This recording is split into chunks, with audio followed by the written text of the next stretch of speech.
প্রিয় উপস্থিতি হাজিরিন, বাড়িতে বাহিরে যে যেখানে আছেন কথাগুলি শোনার চেষ্টা করবেন। পৃথিবীতে একজন নবীর আশিক ছিলেন, তার নাম হযরত ওয়াসিল কারনী রাদিয়াল্লাহু আনহু। আল্লাহর নবীর বাড়ি এসে কোনদিন একটা হাদিস তিনি শোনেন নাই, জীবনে কোনদিন তিনি একটা আয়াত রাসূলের দর্স থেকে কখনো শিখেন নাই, কিন্তু তার প্রশংসা আমার নবী তার নিজের জবান দিয়ে করে গেছেন। একবার জোরে বলা যাবে কি মারহাবা? বুঝতে পারছেন? একটা হাদিস রাসূলের দর্স থেকে কোনোদিন শিখেন নাই। আপনারা যারা ইলমের বড়াই করেন যে আমরা অনেক বড় কিছু শিখে ফেলছি, না, হ্যাঁ, বোঝাটা জরুরি। হযরতে ওয়াসিল কারনী একটা আয়াতও কখনো শিখেন নাই, একটা হাদিসও কোনোদিন শিখেন নাই। এই ব্যক্তি শ্রেষ্ঠ কেন হলো? সহিহ মুসলিমের কিতাব ফাযাইল ওয়া সাহাবিত নবী বাবু ফাদাইল ওয়াসিল কারনী রাদিয়াল্লাহু আনহু, তার এই বাবের ভিতরে তার ফজিলত লেখা হয়েছে। আল্লাহর নবী বলতেন, ওমর, যদি কোনোদিন তুমি তার সাক্ষাৎ পাও তো তার কাছ থেকে তুমি তোমার নিজের মাগফিরাতের জন্য দোয়া চেয়ে নিও। কারণ ওমর, যদি তুমি তাকে পাও তো আমার উম্মতের গুনাহের মাগফিরাতের জন্য তার কাছ থেকে দোয়া চেয়ে নিও। উম্মতের জন্য কি রাসূল যথেষ্ট না? আসতে বলেন কেন? জোরে বলেন, আমাদের জন্য কি রাসূল যথেষ্ট না? রাসূল যথেষ্ট থাকার পরে ওমরকে নবী বলে দিলেন, ওমর, আমার ওয়াইসের কাছ থেকে আমার উম্মতের জন্য দোয়া চেয়ে নিও, কারণ আমার ওয়াইস মুস্তাজাবাতুদ দাওয়া, দোয়া করবে তো কবুল হবে, যাহা চাবে তো আল্লাহ তাহা দিবে। একসাথে বলবেন আল্লাহু আকবার। অথচ জীবনে রাসূল কারীমের দর্শে একটা সেকেন্ডের জন্য বসার সুযোগ হয় না।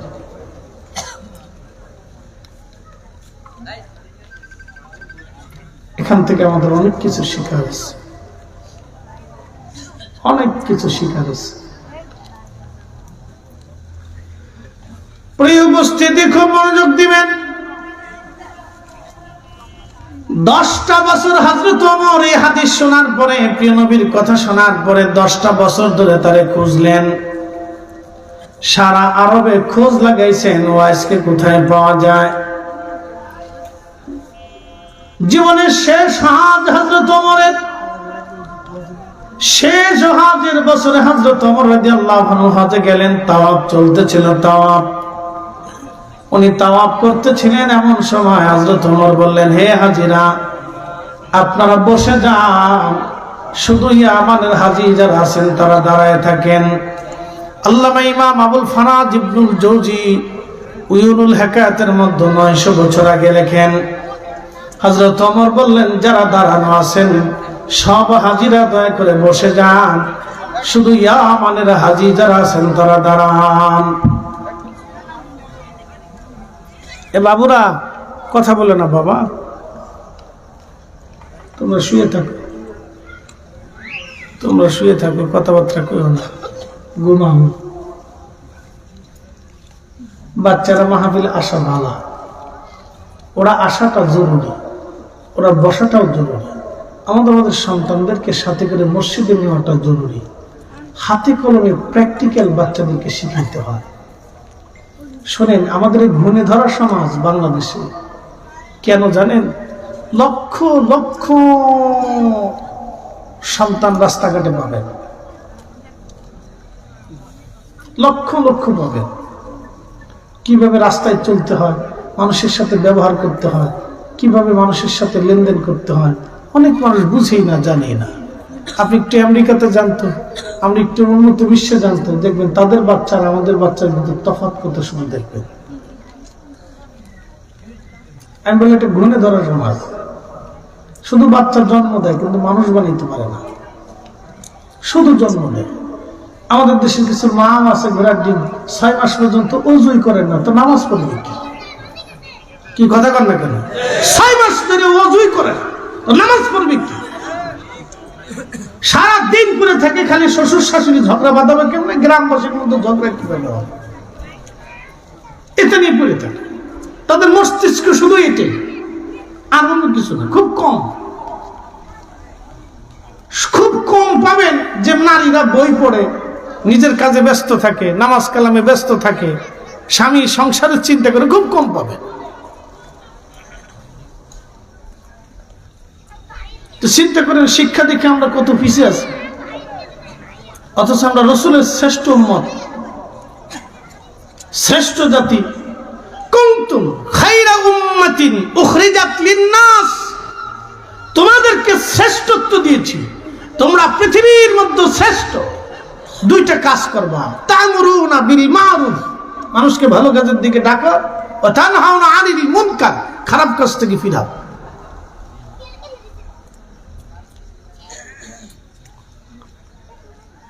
প্রিয় বরুণাবাসী মনোযোগ দিবেন। হযরত ওমর 10টা বছর ধরে তারে খুঁজে কোন জায়গায় গেলে ওয়াইসকে পাওয়া যায়। জীবনের শেষ হযরত ওমর দাঁড়িয়ে গেলেন, ইয়ামানের হাজী তোমরা দাঁড়াও, আমার ওয়াইসকে খুঁজতে হবে। সব হাজী বসে গেল, ইয়ামানের হাজী দাঁড়িয়ে আছেন।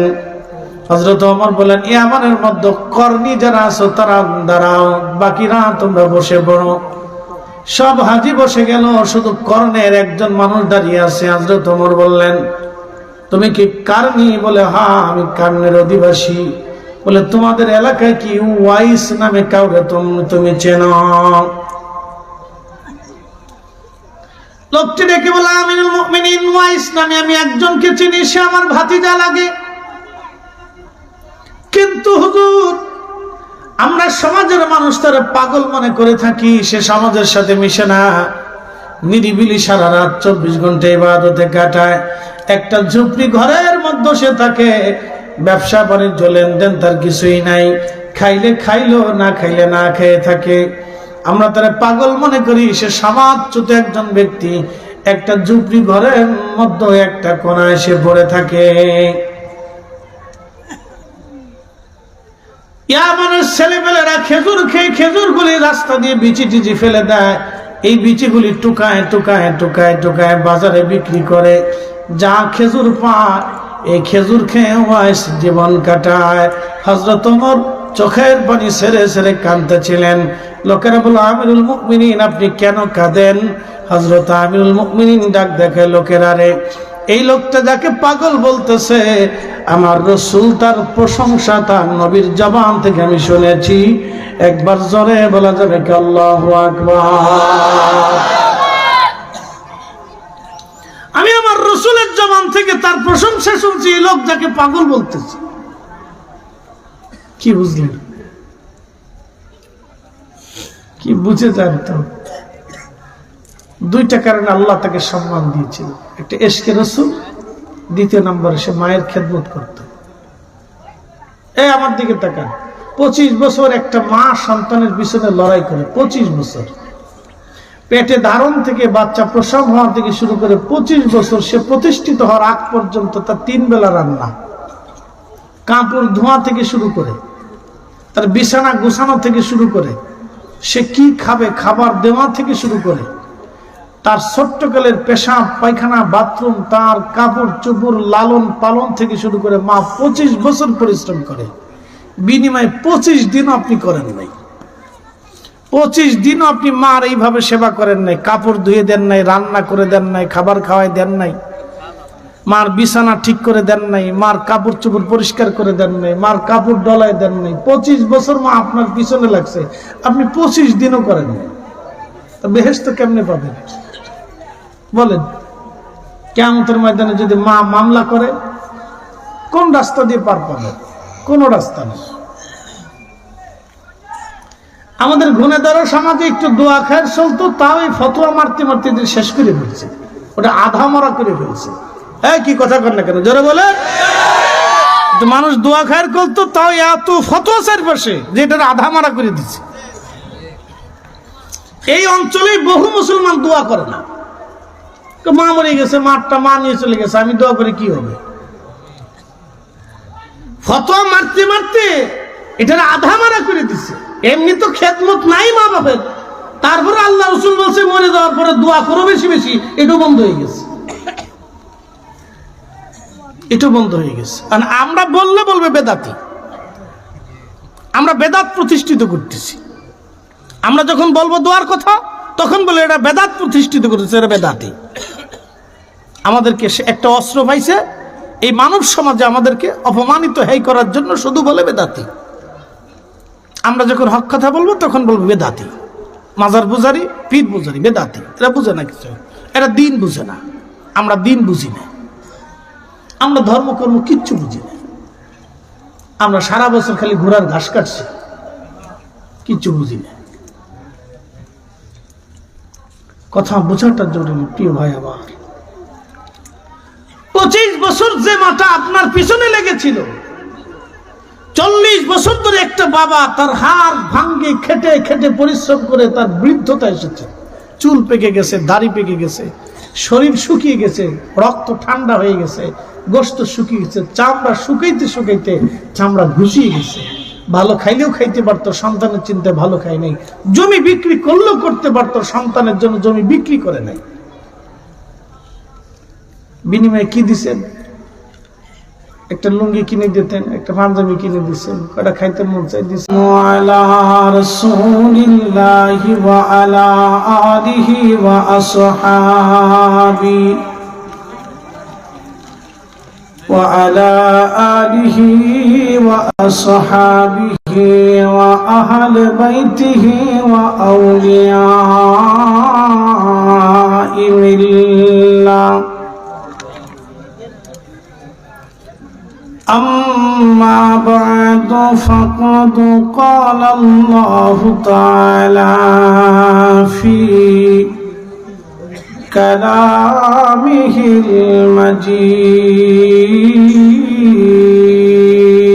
المجيد: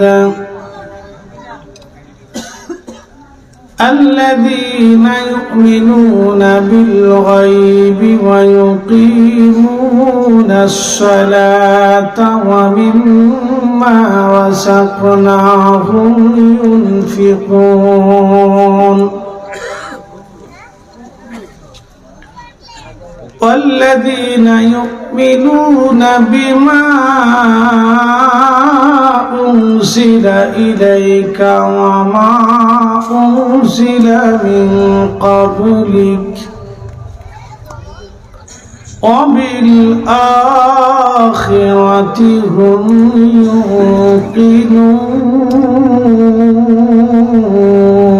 يوقنون.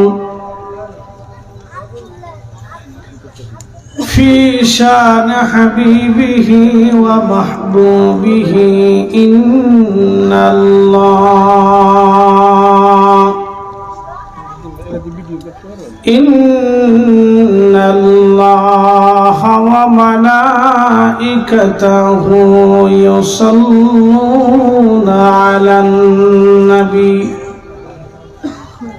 يا أيها الذين آمنوا صلوا عليه وسلموا تسليما. اللهم صل على جوان كله ما شاء الله. اللهم وعلى آل سيدنا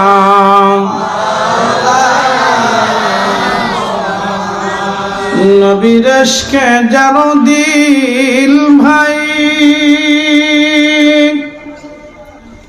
এ ভুবনে কাঁদে না।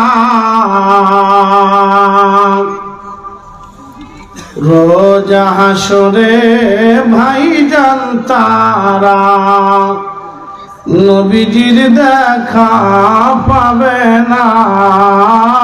আল্লাহুম্মা সাল্লি মাশাআল্লাহ আল্লাহু আকবার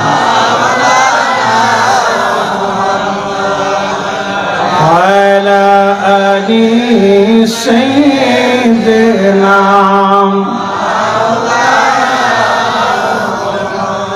লা ইলাহা ইল্লাল্লাহ লা ইলাহা ইল্লাল্লাহ লা ইলাহা ইল্লাল্লাহ হাসবি রাব্বি জাল্লাল্লাহ মা ফি কলবি গায়রুল্লাহ আহা নূর মুহাম্মদ সাল্লাল্লাহু লা ইলাহা ইল্লাল্লাহ লা ইলাহা ইল্লাল্লাহ লা ইলাহা ইল্লাল্লাহ মুহাম্মাদুর রাসূলুল্লাহ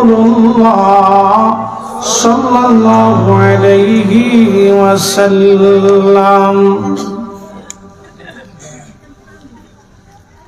নসরপাড় কেন্দ্রীয় জামে মসজিদ নুরানি মাদ্রাসা কর্তৃক আয়োজিত ইসালে সওয়াব ওয়াজ দোয়ার মাহফিলের সম্মানিত সভাপতি জনাব মোহাম্মদ শাহজাহান সাহেব, বিশিষ্ট ব্যবসায়ী, ঢাকা।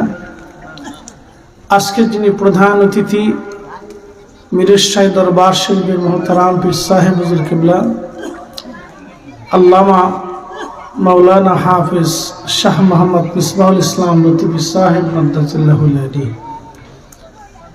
আজকে যিনি আমাদের মাঝে উপস্থিত আছেন রঘুনাথপুর দারুস সুন্নাহ নেসারিয়া মাদ্রাসার সম্মানিত প্রিন্সিপাল, বিশিষ্ট আলেম চিন্তাবিদ, বিশিষ্ট আলেম দ্বীন, সুন্নিয়ত রওনক আল্লামা মাওলানা ইমাম হোসেন সাহেব মাদ্দাতুল্লাহুল আলী, সম্মানিত আলোচক বৃন্দ, হযরত মাওলানা হাফিজ রবিউল ইসলাম আউয়াল, তোফাজ্জল হোসেন সাহেব, বড় রেজাউল করিম এবং মুজিবুর রহমান সাহেব সহ সকল ওলামা কিরাম, এলাকার গণ্যমান্য ব্যক্তিবর্গ, সম্মানিত মুরব্বী, কলিজার টুকরো যুবক ভাইরা, পর্দানিশীল আমার সম্মানিত মা বোনেরা, মাইকের আওয়াজ যত দূর পর্যন্ত যাচ্ছে সকলকে মোবারকবাদ। শুকরিয়া সে আল্লাহর দরবারে যিনি আমাদেরকে বহু মানুষের ভিড়ে এই নসরপাড় এলাকার বহু মানুষ থেকে পছন্দ করে, যাচাই করে, আলাদা করে আল্লাহ তার বেহেশতের বাগানের ভিতর আমাদেরকে বসিয়ে দিলেন। সেই জন্য আল্লাহর আসমানে আমরা একসাথে শুকরিয়া আদায় করে বলি আলহামদুলিল্লাহ। আরো শুকরিয়া করি সে আল্লাহর যিনি আমাদেরকে হযরত আদম সফিউল্লাহ আলাইহিস সালাতুস সালাম থেকে ঈসা রুহুল্লাহ আলাইহিস সালাতুস সালাম পর্যন্ত কোন নবীর উম্মত আল্লাহ বানান। আল্লাহ আমাদেরকে সর্বশ্রেষ্ঠ নবী, সমস্ত নবীদের ইমাম, সাহেবে মাকামে মাহমুদ, সাহেবে হাউজে কাউসার, আল্লাহ তার পেয়ারা মেহবুব নবীর উম্মত হিসেবে আমাদেরকে কবুল করলেন। সেই জন্য আল্লাহর আসমানে আমরা একসাথে শুকরিয়া আদায় করে বলি আলহামদুলিল্লাহ। প্রিয় উপস্থিতি, আরবিতে একটা প্রবাদ আছে, শরফুল মাকিনা ও শরফুল মাকান, শরফুল মাকানে ও শরফুল মাকিন। কিছু জায়গার কারণে মানুষের দাম বাড়ে, কিছু মানুষের কারণে জায়গার দাম বাড়ে। আজকের মোহতারাম সম্মানিত সভাপতি, প্রধান অতিথি, প্রধান বক্তা, আলোচকদের কারণে কিন্তু মাহফিলের দাম বাড়ে নাই, বরং মাহফিলের কারণে আমাদের দাম বাড়ছে। কথা ঠিক আছে না ভাই? মাহফিলের কারণে কাদের দাম বাড়ছে? আমাদের দাম বাড়ছে। কারণ এই মাহফিল আল্লাহর বেহেশতের বাগান।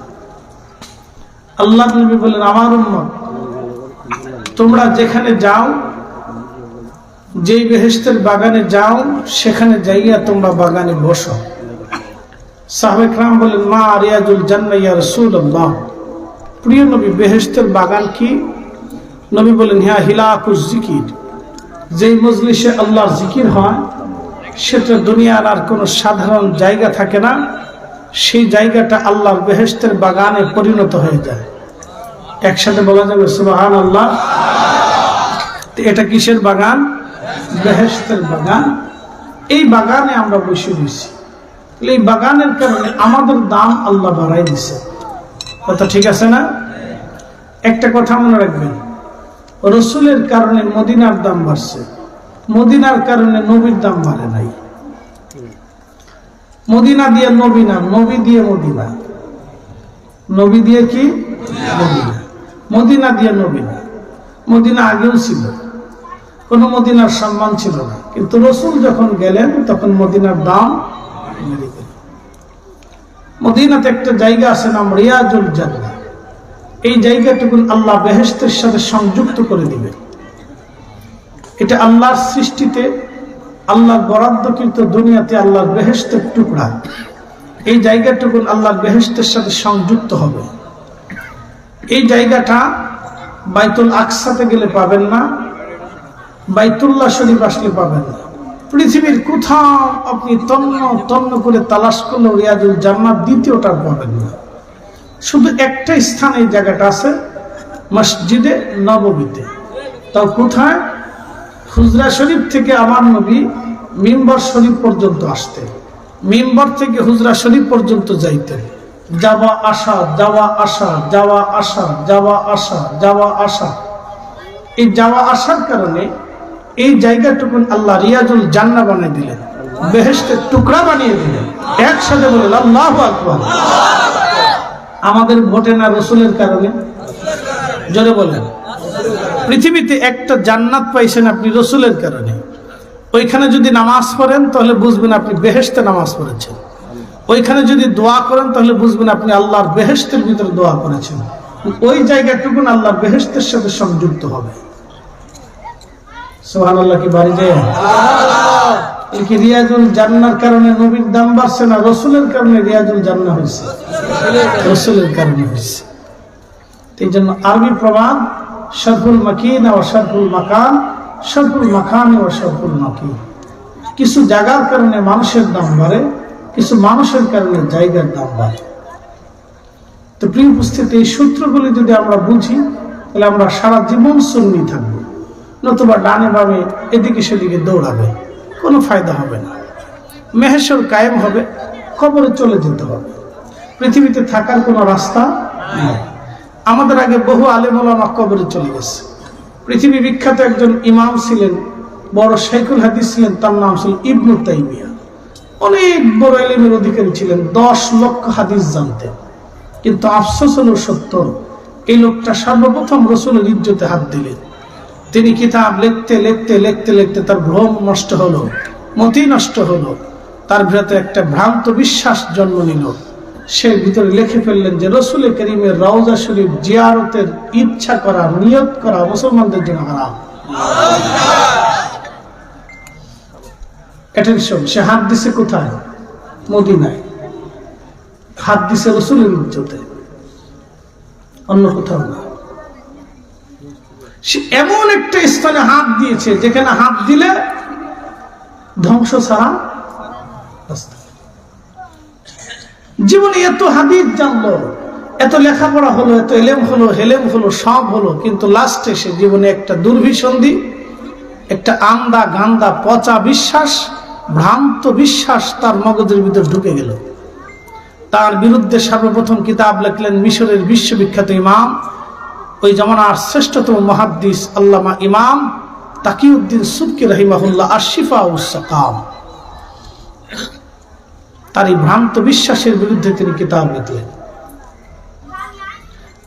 নীতি দীর্ঘ আলোচনা করে এই কিতাবের মধ্যে ইবনু তাইমিয়ার যুক্তিকে, মতকে তিনি খণ্ডন করে সাবিত করলেন মুসলমান রসুল করিমের রওজা শরীফ জিয়ারত করবেই, যেতে হবে। এটা রসুলের নিয়তে গেলেই মুসলমানের প্রশান্তি।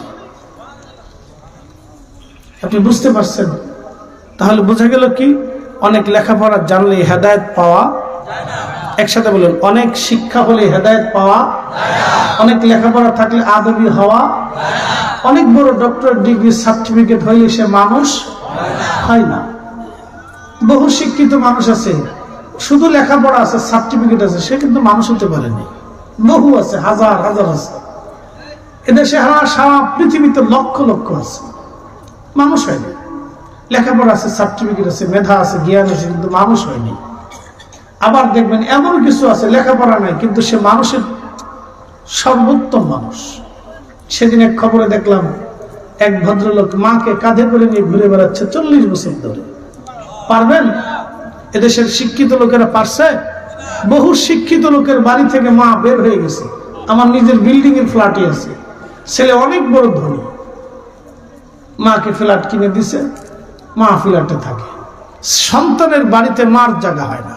বলেন তো বৃদ্ধকালে একজন মার জন্য এর চেয়ে শাস্তি কি হতে পারে যে নিজের নাতি নাত করে সাথে থাকতে পারে না? হ্যাঁ, সন্তানের সাথে মা থাকতে পারে না, এর চেয়ে পৃথিবীতে শাস্তি কি হতে পারে? এর চেয়ে জুলুম পৃথিবীতে কি হতে পারে? লেখাপড়া দিয়ে কি হবে? এই লেখাপড়ার কি দাম আছে বলে? সার্টিফিকেটে কি মূল্য আছে? তাহলে বোঝা গেল ওই লোকটাই ভালো যে 40 বছর ধরে মাকে কাঁধে করে নিয়ে ঘুরে বেড়াচ্ছে, অথচ নামটাও লিখতে পারে না। কি বুঝলেন আপনারা? বুঝাটা তো জরুরি।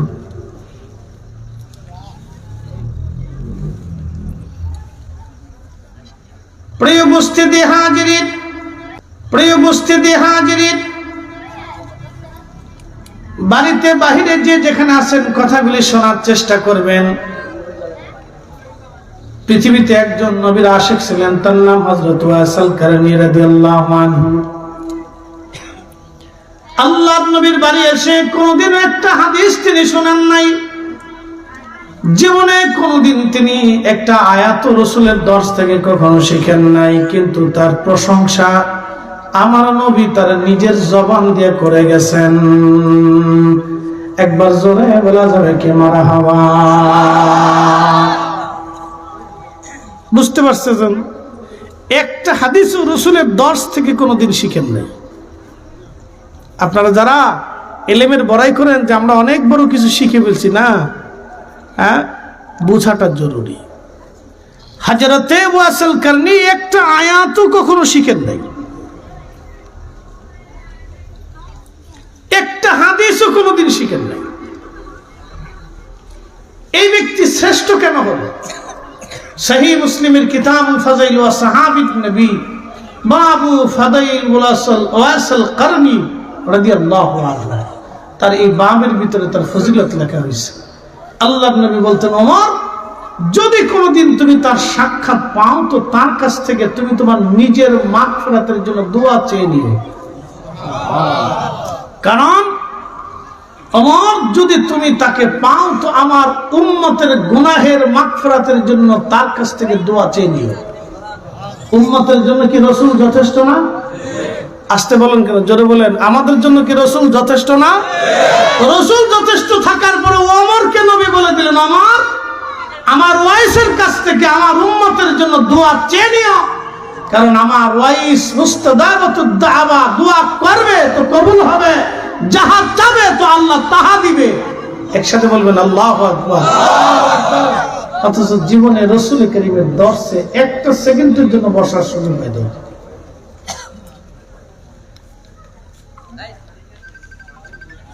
এখান থেকে আমাদের অনেক কিছু শেখা হয়েছে, অনেক কিছু শেখা হয়েছে। প্রিয় উপস্থিতি, খুব মনোযোগ দিবেন। 10টা বছর হযরত ওমর এই হাদিস শোনার পরে, প্রিয় নবীর কথা শোনার পরে 10টা বছর ধরে তারে খুঁজলেন, সারা আরবে খোঁজ লাগাইছেন ওয়াইসকে কোথায় পাওয়া যায়। জীবনের শেষ হজ হযরত ওমরের, শেষ হজের বছরে হযরত ওমর রাদিয়াল্লাহু আনহু হজে গেলেন। তাওয়াফ চলতেছিল, তাওয়াফ উনি তাওয়াফ করতেছিলেন। এমন সময় হযরত ওমর বললেন, হে হাজিরা, আপনারা বসে যান, শুধু ইয়ামানের হাজী যারা আছেন তারা দাঁড়ায় থাকেন। আল্লামা ইমাম আবুল ফারাজ ইবনুল জৌজি উয়ুনুল হিকায়াতের মধ্যে 900 বছর আগে লেখেন, হযরত ওমর বললেন, যারা দাঁড়ানো আছেন সব হাজিরা দয়া করে বসে যান, শুধু ইয়ামানের হাজী যারা আছেন তারা দাঁড়ান। এ বাবুরা, কথা বলে না বাবা, তোমরা শুয়ে থাকো, তোমরা শুয়ে থাকো, কথাবার্তা করো না, ঘুমাও। বাচ্চারা মাহফিলে আসা ভালো, ওরা আসাটা জরুরি, ওরা বসাটাও জরুরি। আমাদের সন্তানদেরকে সাথে করে মসজিদে নেওয়াটা জরুরি। হাতে কলমে প্র্যাকটিক্যাল বাচ্চাদেরকে শিখাইতে হয়। শোনেন, আমাদের এই ঘুণে ধরা সমাজ বাংলাদেশে, কেন জানেন? লক্ষ লক্ষ সন্তান রাস্তাঘাটে পাবেন, লক্ষ লক্ষ পাবেন। কিভাবে রাস্তায় চলতে হয়, মানুষের সাথে ব্যবহার করতে হয়, কিভাবে মানুষের সাথে লেনদেন করতে হয়, অনেক মানুষ বুঝেই না, জানেই না। আপনি একটু আমেরিকাতে জানতো, আমরা একটু উন্নত বিশ্বে জানতো, দেখবেন তাদের বাচ্চারা আমাদের বাচ্চার ভিতরে তফাৎ কত সময় দেখবেন। আমি বলি একটা গুণে ধরার সমাজ, শুধু বাচ্চার জন্ম দেয় কিন্তু মানুষ বানাইতে পারে না, শুধু জন্ম দেয়। আমাদের দেশের কিছু মা আছে ঘোড়ার ডিম 6 মাস পর্যন্ত ওযুই করেন না, তো নামাজ পড়বে কি? কথা কর না কেন? 6 মাস ধরে ওযুই করে না, তো নামাজ পড়বে কি? সারা দিন করে থাকে খালি শ্বশুর শাশুড়ি ঝগড়া বাঁধাবে কেমনে, গ্রামবাসীর মধ্যে ঝগড়া কিভাবে হবে, এটা নিয়ে পড়ে থাকে। তাদের মস্তিষ্ক শুধু এটাই, আর অন্য কিছু না। খুব কম পাবেন যে নারীরা বই পড়ে নিজের কাজে ব্যস্ত থাকে, নামাজ কালামে ব্যস্ত থাকে, স্বামী সংসারের চিন্তা করে, খুব কম পাবেন। তো চিন্তা করেন, শিক্ষা দেখে আমরা কত পিছিয়ে আছি, অথচ আমরা রাসূলের শ্রেষ্ঠ উম্মত, শ্রেষ্ঠ জাতি। কুনতুম খায়রা উম্মাতিন উখরিজাত লিন-নাস, তোমাদেরকে শ্রেষ্ঠত্ব দিয়েছি, তোমরা পৃথিবীর মধ্যে শ্রেষ্ঠ। 2টা কাজ করবা, তা'মুরুনা বিল মা'রুফ, মানুষকে ভালো কাজের দিকে ডাকো, ওয়া তানহাউনা আনিল মুনকার, খারাপ কাজ থেকে ফিরাও।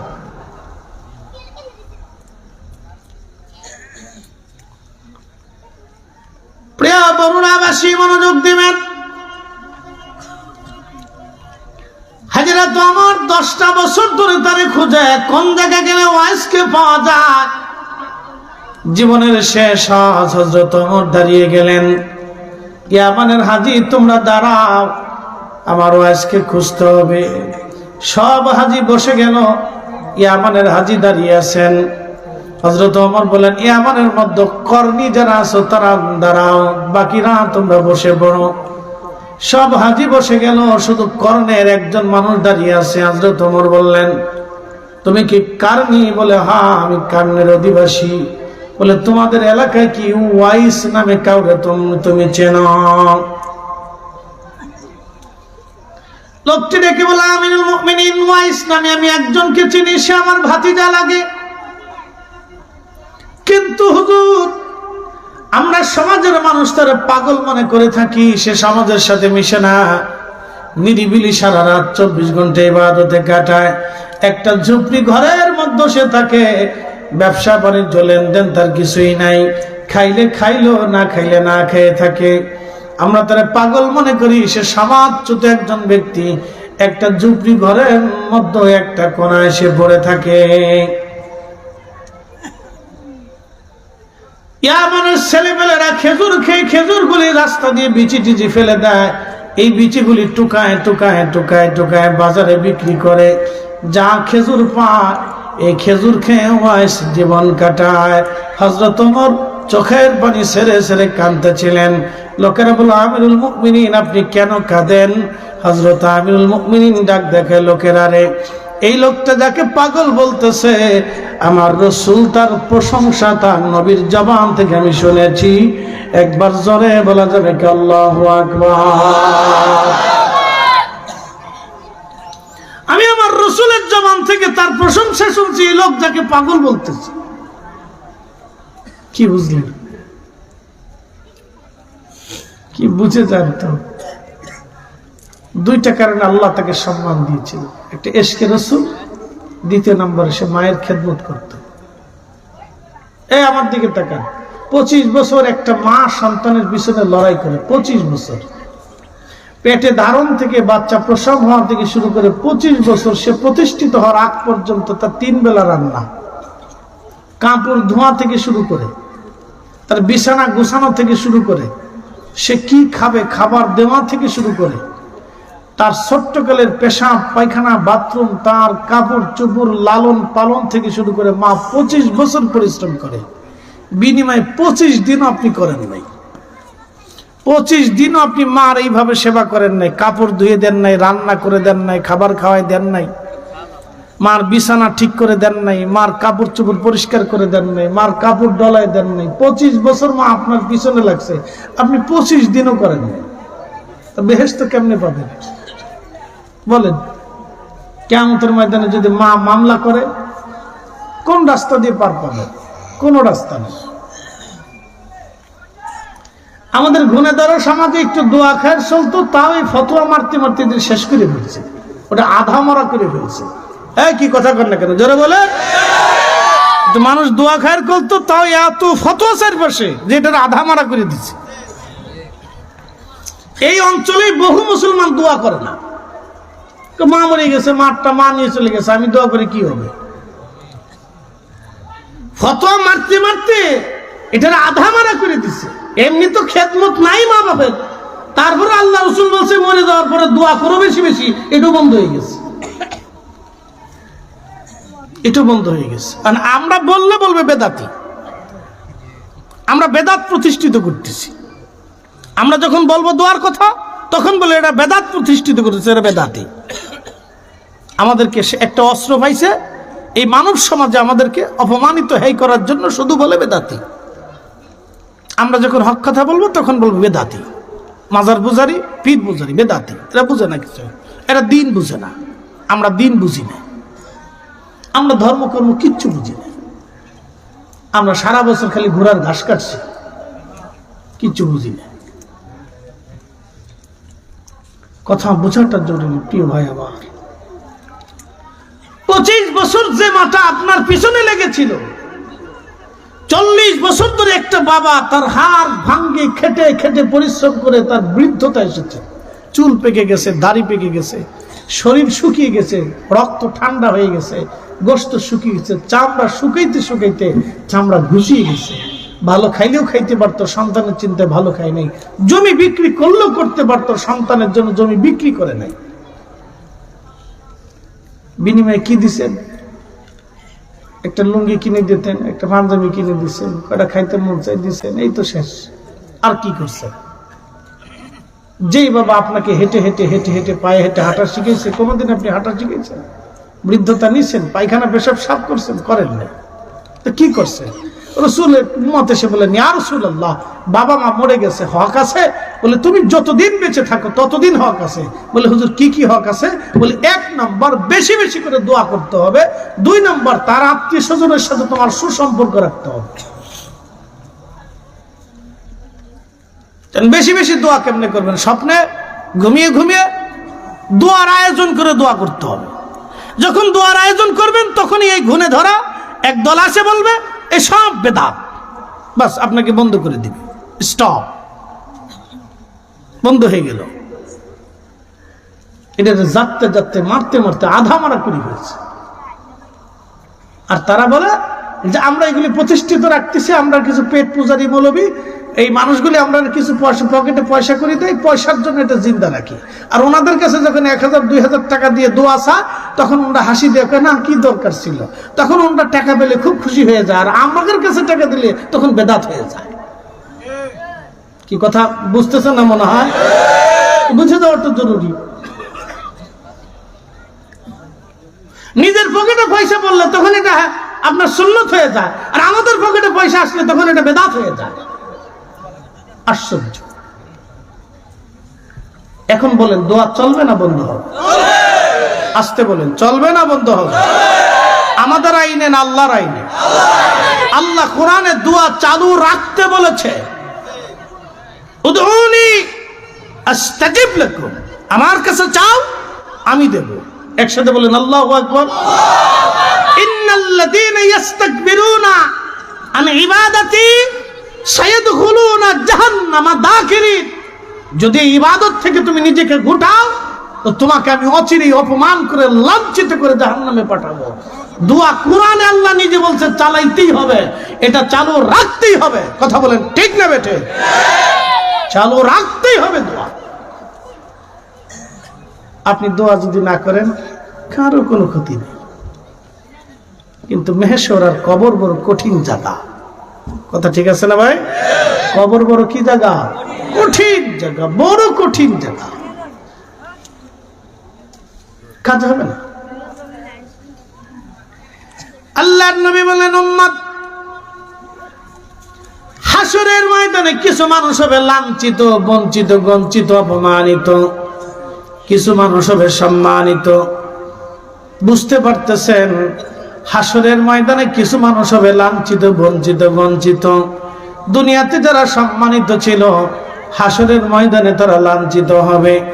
দুনিয়াতে যারা অপমানিত ছিল, হাসরের ময়দানে তারা সম্মানিত হবে একটা কারণে, ইন্না আকরামাকুম ইনদাল্লাহি আতকাকুম।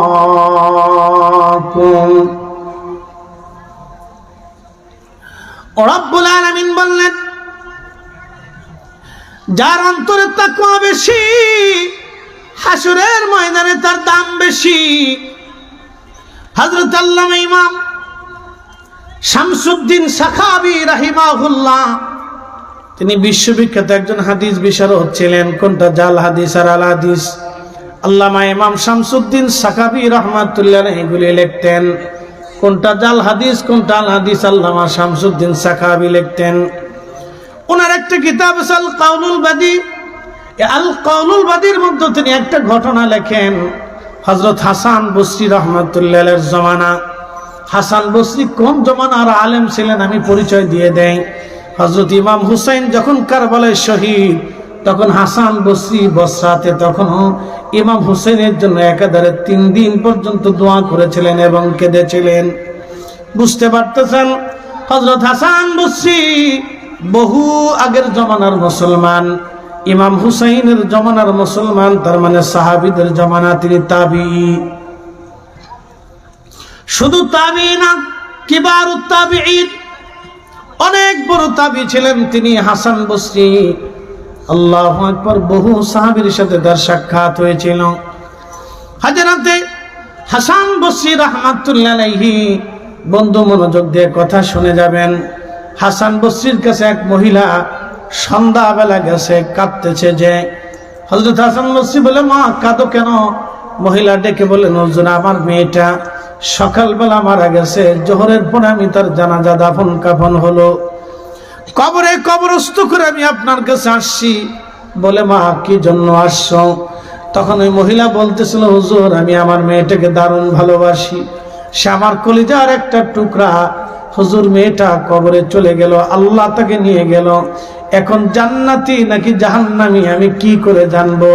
দয়া করে আপনি বলে দেন, মেয়েটা জান্নাতি নাকি জাহান্নামী? হযরত হাসান বসরি ডাক দেখে, মা মেয়েটা জান্নাতি নাকি জাহান্নামী কি করে বলবো আমি? বলো মা, এটা তো আমার ক্ষমতার আওতার বাহিরে। আহা, কবর আসার পরে পৃথিবীর সব নিঃশেষ হয়ে যায়, দমটা ছাড়বেন সব আপনার পর হয়ে যাবে, দম ছাড়বেন পর হয়ে যাবে, আপনার ঘর থেকে বের করে নিয়ে আসবে, খাটিয়ার মধ্যে করে আপনার বিছানার চাদর দিয়ে ঢেকে রাখবে, অথবা আপনার নিজের কোনো চাদর দিয়ে কাপড় দিয়ে ঢেকে রাখবে। আপনার স্ত্রীর জীবনেও কোনোদিন ওই চাদর, ওই বিছানার চাদর আর কোনোদিন সে ব্যবহার করবে না, বিছানায় কোনোদিন লাগাবে না। কারণ এই চাদর দিয়ে আমার স্বামীর লাশ মোড়ানো ছিল, ভয় করে স্ত্রীর এটা লাশ জড়ানো চাদর, এটা লাশ জড়ানো চাদর। জীবনেও আপনার ছেলে মেয়ের ওই চাদর ব্যবহার করবে না, ওরা ভয় পায়। এটি বাবার লাশ জড়ানো ছিল। এক মুহূর্তেই সম্পর্ক চেঞ্জ হয়ে গেল। পৃথিবী এক মুহূর্তে সম্পর্ক চেঞ্জ, বুঝে যাওয়াটা জরুরি, আমাদের প্রত্যেকের বোঝা উচিত। এক মুহূর্তে সম্পর্ক চেঞ্জ। শুধু দম ফোরাইতে দেরি হবে, আপনার চেঞ্জ হইতে দেরি হবে। 24 ঘন্টা আপনাকে ঘরে রাখবে না, রাখার সুযোগ নেই। আর শরীরে যদি গন্ধ বের হয় তাতে কোনো কথাই নেই। আহা, আপনাকে দ্রুত গতিতে কবরস্থ করার জন্য সবাই ব্যতিব্যস্ত হবে, সবাই চিন্তা, তাড়াতাড়ি দাও, তাড়াতাড়ি দাও, তাড়াতাড়ি দাও। قل إن الموت الذي تفرون منه فإنه ملاقيكم। হুজুর বলে দেন নবীজি, বলে দেন, বলে দেন, বলে দেন, মৃত্যু থেকে আমার বান্দারা পালায়। নবী গো বলে দেন, মরণ থেকে পালানোর কোনো রাস্তা নাই। এই মরণ তার সাথে মোলাকাত করবে। একদিন মাটির ভিতরে হবে ঘরে, মন আমার কেন বান্ধ দালান ঘর। এই নসরপাড় এলাকার 100 বছর আগে যাকে কবর দেওয়া হলো, তার কবর আজ নিশ্চিহ্ন হয়ে গেছে। কথা ঠিক আছে না? তার কবরের পাশে দাঁড়ানোর মতো কেউ নাই আজ। ছেলে ভুলে গেল, নাতি ভুলে গেল, পুতি ভুলে গেল, বংশের মানুষ ভুলে গেল। আপনি আপনার বাবাকে কয়দিন মনে রাখেন? বাবার কথা বাদ দেন, দাদার কথা কয়দিন মনে রাখেন? দাদা চলে গেল, পর দাদা যিনি ছিলেন, আপনি পুতি হয়েছেন, তার কথা আপনি কয়দিন মনে রাখেন? পূর্বপুরুষ সব আজ বাতিল হয়ে গেল। ঠিক মনে রাখবেন, 100 বছর পরে আমাদের অস্তিত্ব পৃথিবী থেকে বিলীন হয়ে যাবে। আমাদের কবরের পাশেও দাঁড়ানোর মতো কোনো মানুষ থাকবে না। চির সত্য। আহা, আমরা এটাকে নিয়ে পারাপারি, মারামারি, কাটাকাটি, গুতাগুতি, লাফালাফি, কত কিছু করতেছি। এ বড়ুরার মুসলমান, মৃত্যু থেকে মানুষ পালায়, মরণ থেকে পালানোর কোন রাস্তা নাই। মহিলা কাদার বলে, হুজুর আমার মেয়েটা জান্নাতি নাকি জাহান্নামী আমি জানতে চাই। হাসান বসরি বললেন, মা তুমি বাড়ি চলে যাও, রাত্রিবেলা যখন তুমি ঘুমাইবা মা, ঘুমানোর আগে তুমি এশা পড়বা। এশার নামাজ পড়ার পরে মা সব নামাজ শেষে তুমি 4 রাকাত নফল পড়বা। আর নওয়াফিল অতিরিক্ত, নওয়াফিল অতিরিক্ত। এই অতিরিক্ত ইবাদতকে আমরা বেদাত বানিয়েছি। এই অতিরিক্ত ইবাদতকে আমরা বেদাত বলে বন্ধ করে দিচ্ছি। নবীর দুরূদ সালাম পড়া অতিরিক্ত, কোরআন খতম দেওয়া অতিরিক্ত, কালেমা শরীফ তেলাওয়াত করা অতিরিক্ত। এগুলি নওয়াফিল, আর নওয়াফিল, আর নওয়াফিল অতিরিক্ত, অতিরিক্ত ইবাদত। ফতোয়া দিয়ে দিয়ে এই অতিরিক্ত ইবাদত আমরা বন্ধ করে দিলাম। অতিরিক্ত ইবাদত গুলি বন্ধ করে দিচ্ছে। এ নসরবারবাসী, হাসান বসরি ডাক দেখে মা রাত্রি বেলা যাই আশার নামাজ পড়ে 4 রাকাত নামাজ পড়বা তুমি। প্রথম রাকাতে সূরা ফাতিহার পরে সূরা তাকাসুর, আল্লাহাকুমুত তাকাসুর হাত্তা যুরতুমুল মাকাবির, কাল্লা সাউফা তা'লামুনা সুম্মা কাল্লা সাউফা তা'লামুনা কাল্লা লাউ তা'লামুনা ইলমাল ইয়াকিনা লাতারাবুন্নাল জাহিম।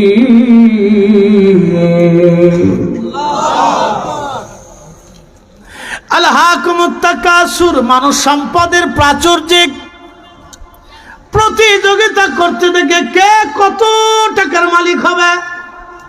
কথা ঠিক আছে না ভাই? একজন যদি চিন্তা করে, আমি যদি একটা চাকরি পাইতাম, অনেকের আছে, যদি আমি একটা মুদি দোকান দিতে পারতাম, তো দিছে মুদি দোকান দেওয়ার পরে চিন্তা করে, আমি যদি এই বাজারের বড় মুদির ডিলার হইতাম, হইছে মুদির ডিলার। তখন আবার চিন্তা করে, এই বাজারের সবচেয়ে বড় ব্যবসায়ী হইতে পারতাম, তো হইছে বড় ব্যবসায়ী। তখন চিন্তা করে, এই বরুড়া থানার সবচেয়ে বড় ব্যবসায়ী হইতে পারতাম, আল্লাহ তারে তাই বানাইলো। বরুড়ার বড় ব্যবসায়ী হওয়ার পরে চিন্তা করে, আমি যদি কুমিল্লার সবচেয়ে বড় ব্যবসায়িক হইতাম, আল্লাহ কুমিল্লার বড় ব্যবসায়িক বানাইছে। কুমিল্লার বড় ব্যবসায়িক হওয়ার পরে চিন্তা করে, আমি যদি চট্টগ্রাম ডিভিশনের সবচেয়ে বড় ব্যবসায়ী হইতাম, তা আল্লাহ তারও বানাইছে। তখন চিন্তা করলাম, আমি যদি 10টা ইন্ডাস্ট্রি বানাইতে পারতাম, আল্লাহ তাও দিছে। তখন চিন্তা করে আমি যদি বাংলাদেশের সবচেয়ে বড় ধনী হইতে পারতাম, আল্লাহ তাও বানাইছে। তখন চিন্তা করে আমি এশিয়ার মধ্যে সবচেয়ে বড় ধনী হইতে পারতাম, আল্লাহ তাও বানাইছে। তখন চিন্তা করে আমি যদি সারা দুনিয়ার বড় ধনী হইতে পারতাম, আল্লাহ তাও বানাইছে। তখন চিন্তা করে সারা দুনিয়া যদি আমার থাকতো। আশার শেষ? মানুষের আশার কোনো শেষ নাই। সারা জীবন আশা করতেই থাকে, আশার শেষ নেই।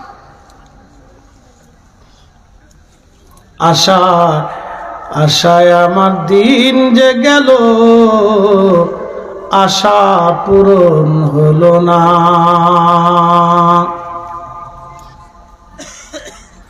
মানুষের জীবনের আশার শেষ হয় না। এই জন্য আল্লাহ বলেন আল্লাহাকুমুত তাকাসুর। মানুষ সম্পদের সাথে প্রতিযোগিতা করে কত সম্পদ বাড়াইতে পারবে, কত কত দুনিয়া নিতে পারবে, দুনিয়ার জন্য প্রতিযোগিতা করে, কিন্তু আখিরাতের জন্য প্রতিযোগিতা করে না। হাত্তা যুরতুমুল মাকাবির, কোন দিন পর্যন্ত করবে? কবর, কবর পর্যন্ত হবে, এরপরে আর সুযোগ নাই। জিন্দেগি তোর যাইরে ফাঁকি দিয়া রে সোনার আদম, জিন্দেগি তোর যাই ফাঁকি দিয়া। ও আদমরি পাক ধরিয়া গেছে দাড়ি, দন্তবাসে গুটা চারি, সমন জারি গিয়াছে কুড়িয়ারে সোনার আদম, জিন্দেগি তোর যাই ফাঁকি দিয়া। আশার কোনো শেষ নেই। কিন্তু কতদিন? আল্লাহ বলেন হাত্তা যুরতুমুল মাকাবির, কবর, কবর পর্যন্ত পারবে, এরপরে আর কোনো সুযোগ নাই। কবর। প্রিয় নবী বললেন উম্মত, এই কবরের জন্য তুমি সামানা জোগাড় করো। আর দুনিয়া তো মাজরাতুল আখিরা, দুনিয়া হলো আখিরাতের শস্য ক্ষেত। আপনি যত পরিমাণে এখান থেকে রুটি রুজি করতে পারেন আখিরাতের জন্য, এরপরে আর সুযোগ নাই, আর সুযোগ নাই, আর সুযোগ নাই। কত ধনী কবরে চলে গেল। অ্যাটেনশন, মনোযোগ দেন। বাংলাদেশের সবচেয়ে বড় বড় ধনী ইন্ডাস্ট্রির মালিক যারা কবরে চলে গেছে, স্কয়ার কোম্পানির মালিক খ্রিস্টান ছিল, চলে গেল। বসুন্ধরার মালিক কবরে চলে গেল, যমুনার মালিক মারা গেল। আচ্ছা আপনারা বলেন তো, তাদের জন্য কি কবর 3.5 হাত না 3.5 হাত? বাংলাদেশের সবচেয়ে গরিব যিনি বলেন, তার জন্য কি 2.5 হাত না 3.5 হাত? 100 টাকা বেশিও না কমও না, বেশিও না কমও না। এখান থেকে ওয়াজ বুঝে গেলেই হয়, সারা রাত ওয়াজ করা লাগে না।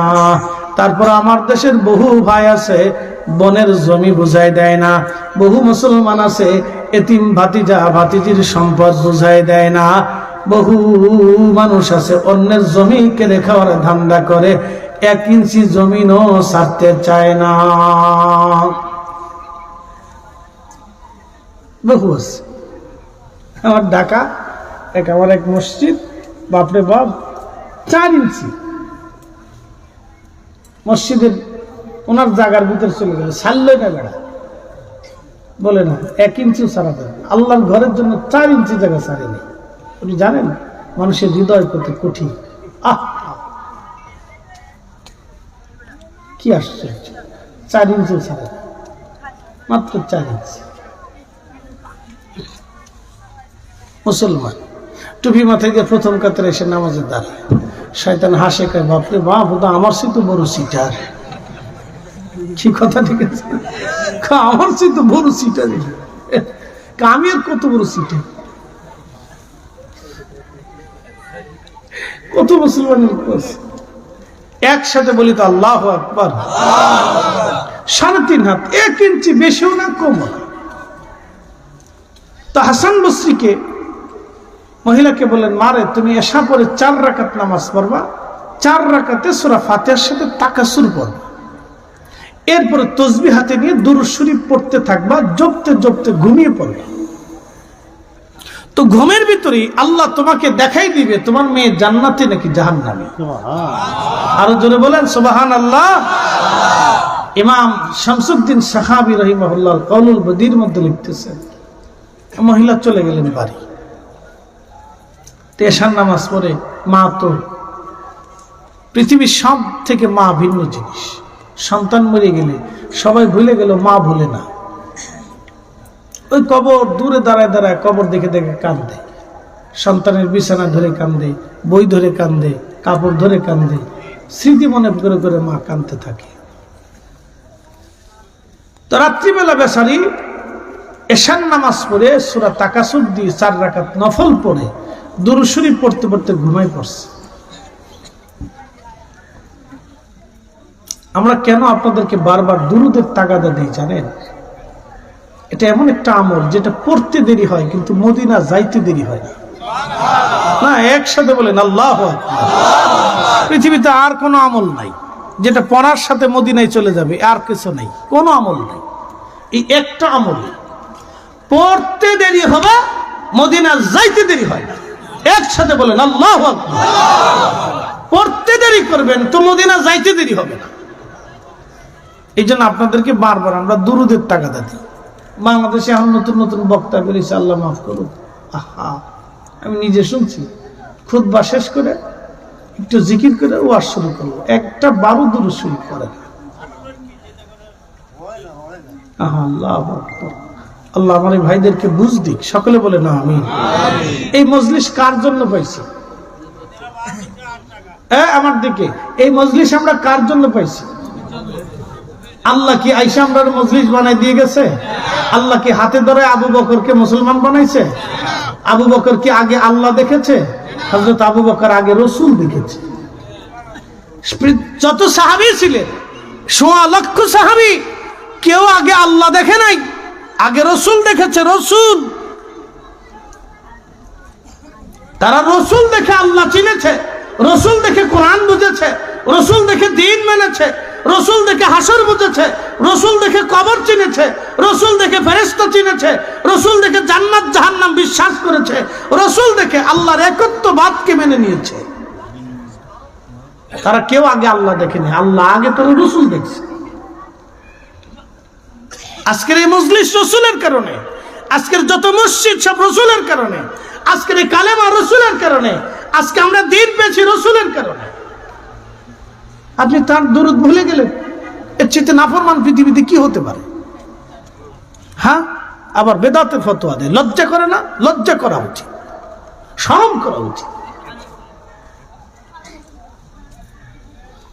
তার দুরূদ এই জমিনে চলবে না তো কারটা চলবে? আল্লাহ নিজে চালু রেখেছেন, চালু রাখতে আল্লাহ হুকুম করেছেন। যেখানে কোরআন হুকুম করতেছে সেখানে আমি নিষেধ করার কি? কি প্রশ্ন আসে না ভাই? যেখানে কোরআন হুকুম করতেছে সেখানে আমি নিষেধ করার কি?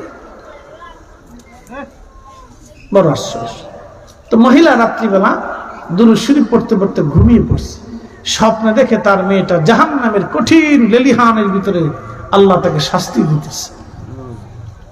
আহা, আগের যুগের নারীরা তাহাজ্জুদও ছাড়তো না, অহংকার যুগের নারীরা 6 মাসে ওযু করে না। কি কথা কর না কেন? জোরে বলে। বহু মেয়ে আছে, বহু মেয়ে এই কুমিল্লার জেলার ভিতরে বহু মেয়ে আছে 6 মাসে ওযু করে না। নামাজ তো পড়ে কথা, ওযুটা করে না। আল্লাহ থেকে শাস্তির আওতার মধ্যে নিয়ে আসছে। মা স্বপ্ন দেখার পরে মেয়েটা কাঁদে, ও মা, আল্লাহ আমার জাহান্নাম দিয়ে দিছে মা, বড় কষ্টের মধ্যে আছি রে মা, বড় কঠিন, আমার উদ্ধার করো, ব্যবস্থা করো মা। মেয়েটা লেলিহান আগুনের মধ্যে পুড়ে পুড়ে কাঁদে। মা পাগল পড়া হয়ে গেলেন, স্বপ্ন দেখ ভেঙে গেল। ঘুম থেকে উঠে সকালবেলা ওই মেয়েটা মহিলাটা চলে আসছে ফজর নামাজ পড়ে। হাসান বসরির বারগাহে খানকা এসে বললেন, হুজুর রাত্রিবেলা আল্লাহ আমার স্বপ্ন দেখাইছে, আমার মেয়েটা কঠিন লেলিহান শিখার মধ্যে কষ্টে জ্বলতেছে। হুজুর এখন আমি কি করব? হাসান বসরি মেয়েটা মহিলাকে বললেন, মা রে আপনি বাড়ি চলে যান, আপনার মেয়ের জন্য বেশি বেশি সদকা দেন, বেশি বেশি দোয়া করেন, বেশি বেশি দান করেন, যদি আল্লাহ তাকে মাফ করে দেয়। বেশি বেশি দোয়া করেন। প্রিয় নবীজি কবরের পাশ দিয়ে যাচ্ছে, সহিহ বুখারীর হাদিস। হঠাৎ নবী দাঁড়িয়ে গেলেন, পাশে খেজুরের গাছ। নবী বললেন, সাহাবীরা রে খেজুরের গাছ থেকে ডাল কেটে নিয়ে আসো। সাহাবীরা ডাল কাটলেন, ডালটাকে দুইটা টুকরা করলেন, দুইটা টুকরা নবীজি দুই কবরে গেড়ে দিলেন। সাহাবীরা বলেন, ইয়া রাসূলুল্লাহ খেজুরের ডাল কবরে গেড়ে দেওয়ার হেতু কি, কারণ কি? আল্লাহর নবী বললেন, সাহাবীরা এই ডাল যত সময় পর্যন্ত জিকির করবে, জিন্দা থাকবে, তত সময় পর্যন্ত এই ডাল যত সময় তাজা থাকবে, কাঁচা থাকবে, তত সময় ডালটা আল্লাহ আল্লাহ জিকির করবে। এই আল্লাহর জিকিরের কারণে এই কবরের আযাব আমার আল্লাহ হালকা করে দিবে, আমার আল্লাহ মাফ করে দিবে। এই কবরের মধ্যে কঠিন আযাব হইতেছে, আমি দেখতেছি। আমি যা দেখি তোমরা তা দেখো না, আমি যা শুনি তোমরা তা শোনো না। এই কবরওয়ালাদের মধ্যে কঠিন আযাব হয়। আমি খেজুরের ডাল এই জন্য গেড়ে দিলাম, এই ডালের জিকিরের কারণে তার কবরের আযাব আল্লাহ হালকা করে দিবে। একবার জোরে বলা যাবে কি সুবহানাল্লাহ? এখন প্রশ্ন, যদি বুঝে থাকেন তাহলে উত্তর দিবেন। খেজুরের ডালের জিকিরে যদি কবরের আযাব মাফ হয়, তাহলে আমরা কবরের পাশে দাঁড়িয়ে দোয়া করলে মাফ হয় না? একসাথে বলেন, মাফ হয় না? জোরে বলেন, মাফ হয় না? আমার ভাইরা তো ফতোয়া দিয়ে বসলেন যে কবরের কাছে যাইয়া শুধু সালাম দিবেন, আর কিচ্ছু করবেন না। কি বললেন? নতুন মুসলমান, নতুন ইসলাম। এটা আল্লাহ রাসূল বলতেন, উম্মত আমার উম্মতের একদল বের হবে যে জীবনে যাহা কোনোদিন তোমরা শোনো নাই তাহা তোমরা শুনবে, যা তোমার বাপেও শোনে নাই, তোমার পূর্বপুরুষরাও শোনে নাই, তাহা তারা বলবে। শুধু কবরের পাশে দাঁড়ায় সালাম দিবেন, আসসালামু আলাইকুম ওয়া রাহমাতুল্লাহি ওয়া বারাকাতুহু, শেষ, আর কিচ্ছু নাই। বলে দিল, খুব সুন্দর কথা, একবারে সহজ করে দিছে। আমাদের ফরিদপুরে আগে ওই সিজনে আম টাম আসলে, এই কাঁঠাল টাঠাল পাকলে, এই ধান টান আসলে, এই ধান টান পাকায় সুন্দর করে মিষ্টি পাকাইয়া আমটা মানে দুধ টুট এনে মোল্লা খাওয়াইতো। আমাদের মসজিদের ইমাম সাহেব হুজুরদেরকে আমরা বলতাম মোল্লা। তো এই হুজুরের মিলাদ শরীফ পড়ে দোয়া টোয়া করে মোল্লা খাওয়াইতাম, এটাকে বলে মোল্লা খাওয়াই না। তা আপনাদের কুমিল্লাতে কি বলে জানি না, তো হুজুর দাওয়াত আর কি। তা আমাদের অঞ্চলে বলতো মোল্লা খাওয়াই না। একটা সুন্দর রেওয়াজ ছিল, বাড়িতে ধান টান আসলে হুজুরের দাওয়াত করে সবাই ডাক টাক দিয়ে মিলাদ টিলাদ পরে হুজুরের সবাই মেহমানদারি করতো। এটা একটা দোয়া খায়ের হইতো। কথা ঠিক আছে না ভাই? এখন আমের জায়গা আম আছে, দুধের জায়গা দুধ আছে, কিন্তু মোল্লার কপালে নেই। আচ্ছা কারণ কি? এটা কি আমের দোষ না দুধের দোষ? দোষ কার? মোল্লা কয় মিলাদ হারাম, পাবলিকে কয় ফাইসি আরাম। এখন যদ্দুর পারেন কিনে খান গে, আমরা ফিরি খাওয়াইতাম না, ফিরি খান গে, আমি কিনে খান। শোনেন, আমরা আমাদের কারণে আমাদের ইজ্জত নষ্ট করছি। প্রিয় উপস্থিতি, আবার একটা কথা চিন্তা করেন যে কবরের পাশে খেজুরের ডালের জিকিরে কবরের আযাব মাফ হবে। আল্লাহু আকবার। না না, জোরে বলেন আল্লাহু আকবার। তাহলে উলামা ইকরাম, তলাবা ইকরাম নিয়ে, মুসলমান নিয়ে কবরের পাশে দাঁড়ায় যখন দোয়া হবে, তখন কি মাফ হবে না? ওই মুর্দেগানের বাড়ি এসে যখন মুরব্বীরা জিকির লা ইলাহা ইল্লাল্লাহ জিকির খতম করে, কোরআন শরীফ তেলাওয়াত করে, তখন কি কোরআনের সব জিকিরের কারণে কবরের আযাব মাফ হতে পারে না? তাহলে আমরা কেন এটা বন্ধ করতেছি ফতোয়া দিয়ে? তাহলে ফতোয়া দিয়ে এটা কি বন্ধ করা জরুরি না সুদ বন্ধ করা জরুরি? হ্যাঁ, জোরে বলেন। এই পতিতালয় বন্ধ করা জরুরি না এটা বন্ধ করা জরুরি? তারা আজকে পতিতালয়, একটা পতিতালয় দেশের আলেমরা বন্ধ করতে পারে নাই। তারা মিলাদ বন্ধ করে দিচ্ছে, দোয়া বন্ধ করতে চাইছে। ওনারা মনে হয় আল্লাহ দোয়া বন্ধ করার জন্য দুনিয়া পাঠাইছে। একটা পতিতালয় বন্ধ করতে পারে নাই, একটা এনজিও বন্ধ করতে পারে নাই, স্থানীয় এনজিও পারে নাই। পারছে? এই স্থানীয় কত কুমিল্লাতে স্থানীয় এনজিও আছে, হাজার হাজার এনজিও আছে বাংলাদেশে, হাজার হাজার ব্যক্তিগত এনজিও, যারা নিজেরা টাকা দিয়ে সুদের কারবারি করে, 2300 সুদের কারবারি। কথা কর না কেন? কষ্ট হইতেছে? 2300 আমরা মনে আল্লাহ এর লাগি দুনিয়াতে পাঠাইছে।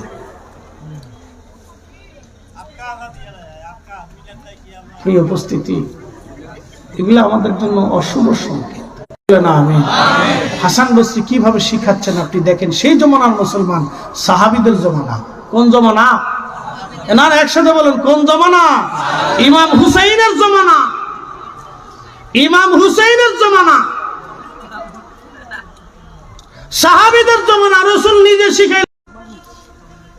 হাসান বসরি পরের দিন রাত্রিবেলা ঘুমিয়ে আছে, স্বপ্ন দেখে জান্নাতের আলিশান প্রাসাদের সামনে দিয়া স্বর্ণখচিত মণিমুক্তা খচিত পোশাক পরে মেয়েটা হাঁটাহাঁটি করে।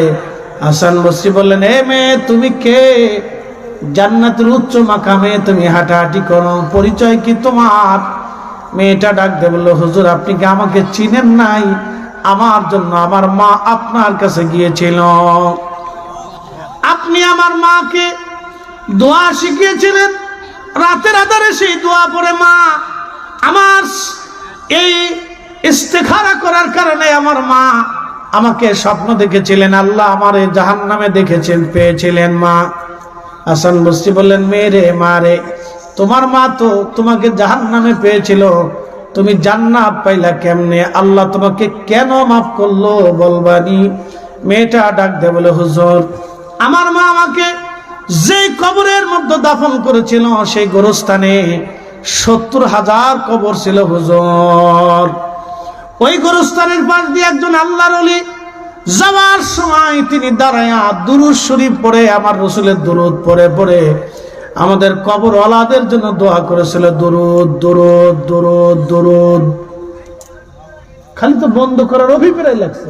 সুদ বন্ধ করতে পারে না, ঘুষ বন্ধ করতে পারে না, পতিতালয় বন্ধ করতে পারে না, বেহাপনা বন্ধ করতে পারে না, কনসার্ট বন্ধ করতে পারে না, কিচ্ছু বন্ধ করতে পারে না, খালি দোয়া বন্ধ করে, দুরূদ বন্ধ করে। ওনার আল্লাহ ওনাদের এর লেগে বাড়িয়েছে দুনিয়াতে।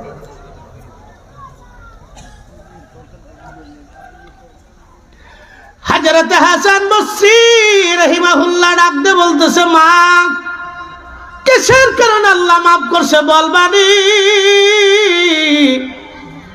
হাসান বসরি রাহমাতুল্লাহ আলাইহি বললেন, মেয়েটা বলতেছে, হুজুর আল্লাহর একজন ওলি ওই কবরের পাশ দিয়ে যাওয়ার সময় অধিক পরিমাণে দুরূদ শরীফ পড়ে আমাদের জন্য কবর জিয়ারত করে দোয়া করে গিয়েছিল। আল্লাহ ওই দুরূদের উসিলায় আমাদের ৭০,০০০ কবরের সমস্ত কবরওয়ালাদেরকে আল্লাহ মাফ করে দিয়ে আল্লাহর দয়ার কারণে আমাদেরকে জান্নাতি বানায় দিয়েছে। সুবহানাল্লাহ। যেমনি কইতেছেন মনে হয় যে আপনাদের ক্ষমা টমার দরকার নাই মনে হইতেছে। একসাথে বলেন সুবহানাল্লাহ। মাফ করছে কে? আল্লাহর জিগেন, আল্লাহ তুমি মাফ করলা কে? কোনো প্রশ্ন আছে? স্রষ্টা কে? খাওয়াই কে? পানি দেয় কে? হায়াত দিছে কে? মৃত্যু দিবে কে? চোখ দিছে কে? জিহ্বা দিছে কে? একই মাটি থেকে হাজার কোয়ালিটির উদ্ভিদ খাবার রিজিক দিছে কে? তো মাফ করলে উনি করবে। কথা ঠিক আছে না? আর কেউ কি মাফ করানোর মতো আছে? উনি মাফ করছে। কেন করছে? রাসূলের দুরূদের খাতিরে করছে। কেন? নবীর কারণে করছে। একসাথে বলবেন আল্লাহু আকবার। কার কারণে? রাসূলের কারণে। উনি অন্য কারো কারণে মাফ করেন না, নবীর কারণে মাফ হয়ে গেছে। সহিহ বুখারীতে রাসূল বললেন, এক পতিতা নারী টাকার বিনিময়ে দেহ ব্যবসা করত। বুঝতে পারতেছেন যে একটা পতিতা নারী টাকা দিয়ে যখন দেহ ব্যবসা করে তার তো আর কিছু নাই। এখন কোন মুরব্বীকে যদি বলা হয়, মুরব্বী ছেলেটা বিয়ে দিবেন? হ্যাঁ বলে, হাত দিব। মেয়ে আছে একটা। বলে কে? মেয়ে কেমন? মেয়ে দেখতে খুব পরমা সুন্দরী, বাংলাদেশের শ্রেষ্ঠ সুন্দরীর একটা, লেখাপড়াও খুব ভালো, কথাবার্তাও খুব সুন্দর, কণ্ঠ মাশাআল্লাহ ভালো, দেখতেও সুন্দর, কাজবাজও ভালো। বলে কি করে? বলে টাকার বিনিময়ে দেহ ব্যবসা করে। কোন মুরব্বী তার ছেলের জন্য এই মেয়ে নেবে ঘরে? জীবনও না। মরে গেলেও না। মুরব্বী হার্ট স্ট্রোক করে মরে যাবো, তো এই ছেলে দিব না, এই মেয়ে নিব না, কেউ মানতে না। তাহলে বোঝা গেল সেটা ভিতরে বাইরে সব নাপাক আপাক বস্তুর ফসা গলা, ওটা সামাজিক কোনো মূল্য নাই। কিন্তু দুঃখের বিষয় ঘুণে ধরা সমাজ আর এই রাষ্ট্র তারে পতিতা বানাইছে। রাষ্ট্র ইচ্ছা করলে পতিতা বন্ধ করে দিতে পারে, তাদের কর্মসংস্থানের ব্যবস্থা করতে পারে, কিন্তু করে না। দোষ কার? বুঝে নেবেন দোষ কার। তো খুব মনোযোগ দিয়ে এই পতিতা নারী কাস্টমারের জন্য বসে দিয়েছে। তো দেখতেছে আরব তো শুষ্ক আবহাওয়া, প্রচন্ড গরমে আর শুষ্ক আবহাওয়ার কারণে মানুষের কলিজা পর্যন্ত শুকায় আসে। একটা কুকুর হাঁপাইতেছে, পানির খুব তৃষ্ণায় তার জিহ্বা বেরিয়ে খুব কষ্ট ভোগ করতেছে। মহিলার মনে খুব মায়া লাগলো। রাসূল সহিহ বুখারীতে বলতেছেন, ও আমার উম্মত, সেই মহিলা নিজের পায়ের মোজা, চামড়ার মোজা খুলে রশি বেঁধে কুয়ার নিচ থেকে পানি উঠাইয়া ওই কুকুরকে পানি পান করে।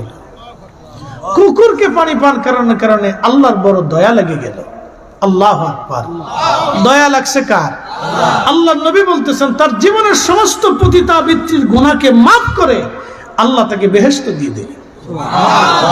মাফ করছে কে? আল্লাহ রিজিকেন তুমি মাফ করলা কে? আল্লাহ আমাদেরকে একটা সুসংবাদ দিয়ে রাখছে। কি? قل يا عبادي الذين اسرفوا على أنفسهم لا تقنطوا من رحمة الله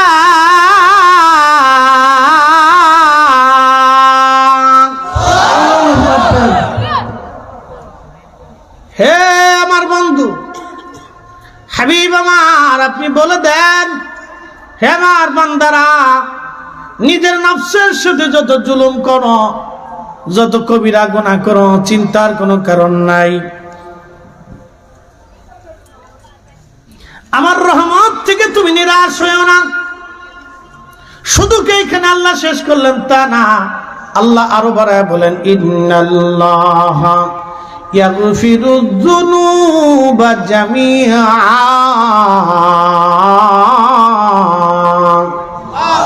কখনো তোমাকে যদি ভুলি, জামিয়া তোমার সাথে বলেন আল্লাহু আকবার। মাফ করবে কে? কে করবে? মাফ চাবে কে? এটাও আল্লাহ চাইতো না। মাফ কারা চাবে? আমরা। জোরে বলেন কারা? আমরা। মাফ করবে কে? এখন মাফ না চাইয়া, হাত না উঠাইয়া মাফ কেমনে চাবে বলে?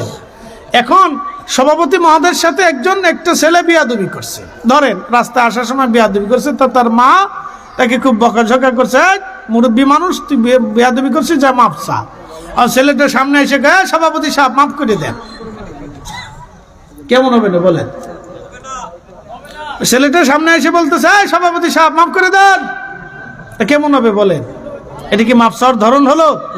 যদি ছেলেটা এসে 5 জড়ায় ধরে চাচা আমার ভুল হয়ে গেছে মাফ করে দেন, তাহলে তখন তার যে এটা মাফের প্রকৃত যে ভুল, সে ভুল স্বীকার করতেছে, আপনি দয়া করে মাফ করে দেন, আমার ভুলে গেছে, আপনি মুরব্বী, আমি কষ্ট দিয়ে ফেলছি। কথা ঠিক আছে না ভাই? আপনি রবের কাছে কিভাবে চাবেন? ভিখারি 2টা টাকার জন্য বিনায়কে, আব্বা আমি গরিব মানুষ, আমার 2টা টাকা দয়া করে ভিক্ষা দেন বাবা। একটা ভিখারি দুনিয়ার 2টা পয়সার জন্য, 2টা টাকার জন্য, 5টা টাকার জন্য আপনার কাছে নত হয়ে গেল, আর আপনি কুলিল্লাহুম্মা মালিকাল মুলক রব্বে কারীমের কাছে আপনি নত হতে পারতেছেন না। আপনি এসে ফতোয়া মারতেছেন, বন্ধ করে দাও, বেদাত করে দাও, বন্ধ করে দাও, বেদাত করে দাও, 7-8 টাকা। সি সি সি সি, মুসলমান কত নিম্ন পর্যায়ে চলে গেছে।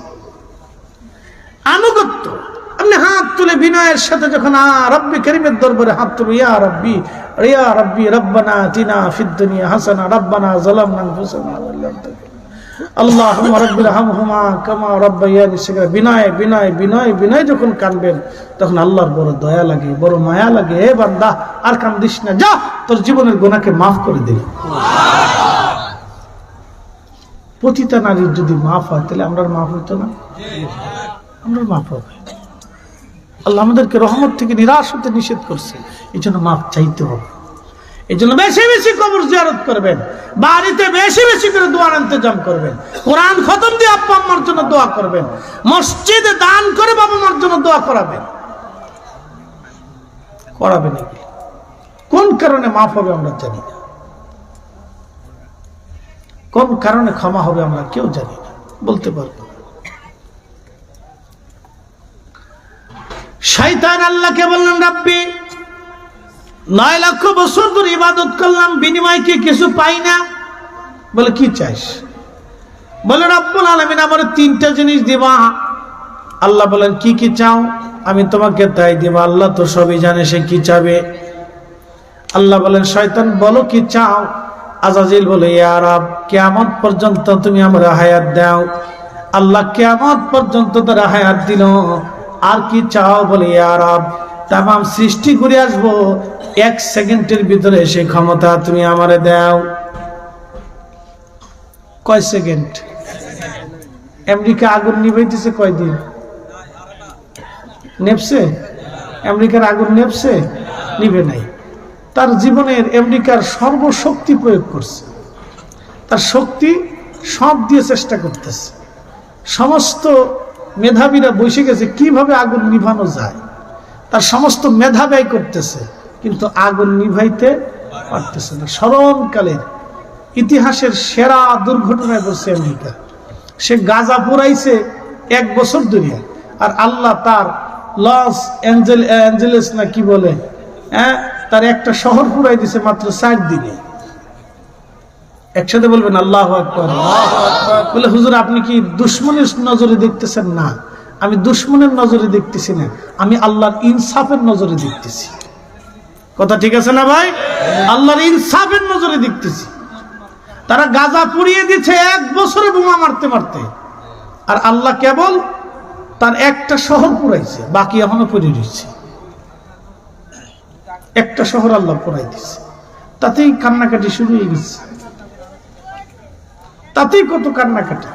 আজকে খবরে দেখলাম একজনের $204 কোটি এক বাড়ি পুড়ে গেছে। $204 কোটি। এবার বাংলাদেশের কত হাজার কোটি হিসাব করেন গেছে।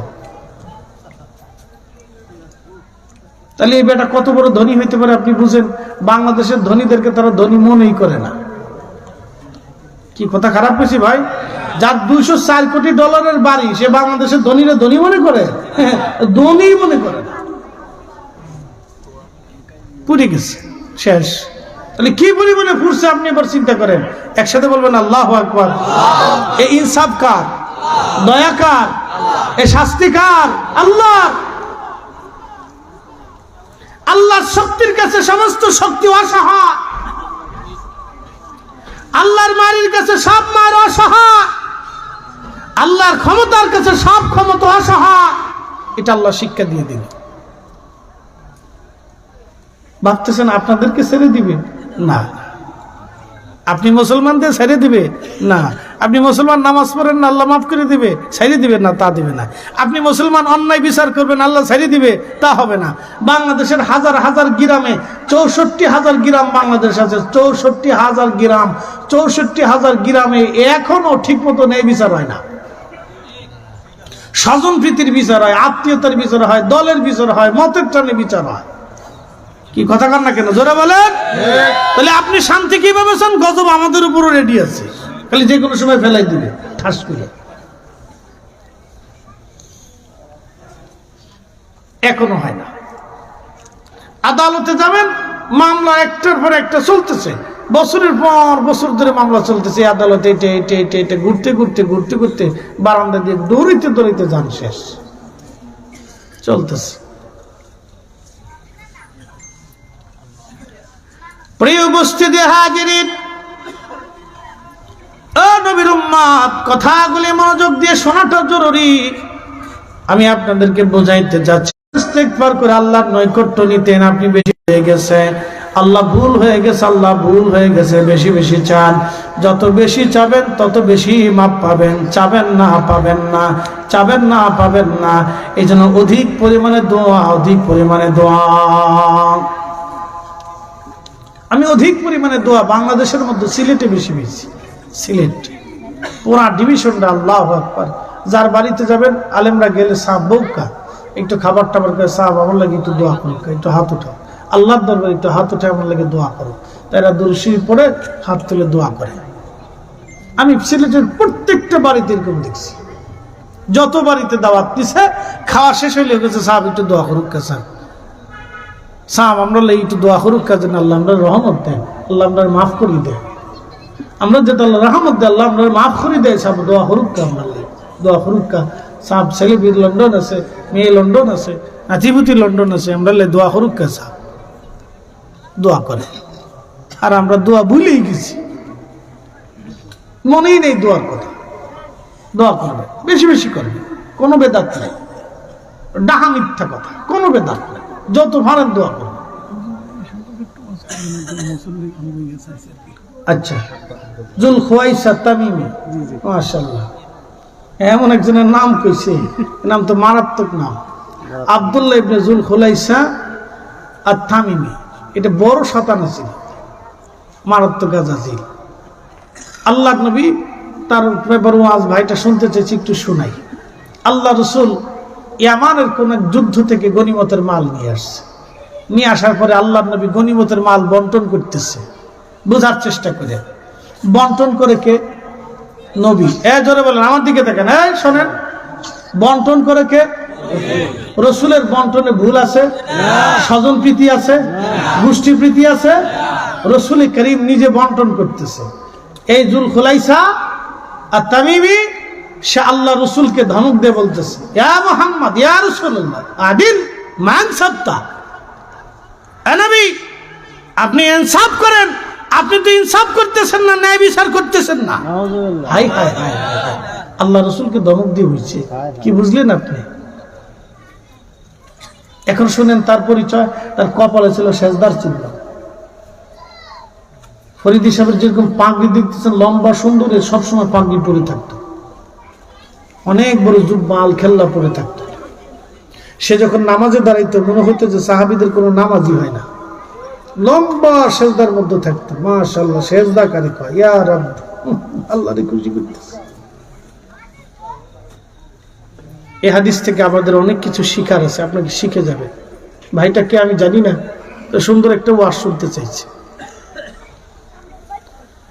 এই লোকটা রসুলকে ধমক দিয়ে বসলেন, আদিল, নবী ইনসাফ করেন, মাংসাব তো আপনি তো ন্যায় বিচার করতেছেন না। আল্লাহ নবী জালালি হয়ে গেলেন। প্রিয় নবী ডাক দিয়ে বলেন, এক খামাস বেয়াদব, সৃষ্টিতে আমার মতো কেউ ইনসাফ বলা আসে না, আর কেউ হবে না। আল্লাহ পৃথিবীতে আমাকে ইনসাফ প্রতিষ্ঠিত করার জন্য পাঠিয়েছেন, আমি দুনিয়াতে ইনসাফ প্রতিষ্ঠিত করার জন্য আসছি। আমার চেয়ে কে ইনসাফ করবে? হযরত ওমর তলোয়ার টেনে বের করলেন, ইয়া রাসূলুল্লাহ, আপনি হুকুম দেন, ওর দেহ থেকে মাথা কেটে ফেলে দেব আজ। আল্লাহ নবী বললেন, ওমর তলোয়ার নামাও, তাকে হত্যা করো না। এর ভবিষ্যৎ প্রজন্ম কিয়ামত পর্যন্ত আসতে থাকবে, তারা এইভাবে আমি রসুলের সাথে বেয়াদবি করবে। তাদের নামাজ সুন্দর হবে, ইবাদত সুন্দর হবে, তাদের জিকির সুন্দর হবে, তাদের ইয়াকিন সুন্দর হবে, কিন্তু শানে মুস্তাফার সাথে কিয়ামত পর্যন্ত তারা এরকম আদবহীন হবে। কিয়ামত পর্যন্ত এদের বংশধারা পৃথিবীতে টিকে থাকবে। এক দলই থাকবে, তারা রসুল করিমের সাথে বেয়াদবি করবে, আল্লাহকে প্রাধান্য দিতে যায়, তৌহিদকে প্রাধান্য দিতে যায়, রিসালাতকে ইনকার করবে, আল্লাহকে মহব্বত করতে যায়, রসুলের সাথে বেয়াদবি করবে। আচ্ছা বলেন, আল্লাহকে মহব্বত করতে যায়, রসুলের সাথে বেয়াদবি করবে, দেহ থেকে মাথা এখনই কেটে ফেলে দেবে। নবী বললেন, সাহাবীরা কিছু সময় পরে দেখবা সে লম্বা সেজদার নামাজে দাঁড়াইছে, লম্বা রুকু করবে, লম্বা সেজদা দিবে। দেখি যায়, দেখে মসজিদের ভিতরে দুইটা লম্বা সেজদা দিয়ে পড়ে গেছে। নবী বললেন, তার আখিরাত ধ্বংস, তার জিন্দেগি ধ্বংস, তার নামাজ ধ্বংস, তার জিকির ধ্বংস, তার ঈমান ধ্বংস, তার কালেমা ধ্বংস, তার সব শেষ। আচ্ছা এখন প্রশ্ন করি, বলেন, সে তো আল্লাহকে বিশ্বাস করে, আখিরাতে বিশ্বাসী, কবরে বিশ্বাসী, জান্নাতে বিশ্বাসী, জাহান্নামে বিশ্বাসী, ফেরেশতায় বিশ্বাসী, আগের নবীতে বিশ্বাসী, কোরআনে বিশ্বাসী, জিকিরে বিশ্বাসী, হজে বিশ্বাসী, নামাজে বিশ্বাসী, সেজদায় বিশ্বাসী, তো জাহান্নামে যাবে কে? বলেন, কে? রসুল মানছে তো, সে তো মুহাম্মদ রাসূলুল্লাহ মানে, কিন্তু রসুলের সাথে বেয়াদবি করছে। আল্লাহ রসুলের সাথে বেয়াদবি করার কারণে তার জীবনের সব শেষ। ফয়সালা কি আমাদের না আল্লাহ? ফয়সালা কি আমাদের না আল্লাহ? সে তো সাহাবীদের জমানা, সে তো সাহাবী ছিল, সাহাবী। বুঝতে পারতেছেন, রসুলের দর্শে সে সাহাবী ছিল, কিন্তু একটা ভুলের জন্য তার নাম কাটা হয়ে নাম কোথায় আসলো? মুনাফিকের কথা। নবী দেখলো, নামাজ পড়লো, রসুলের পিছনে নামাজ পড়লো, কিন্তু জান্নাত হলো না। আহা, কত বড় বদনসিব!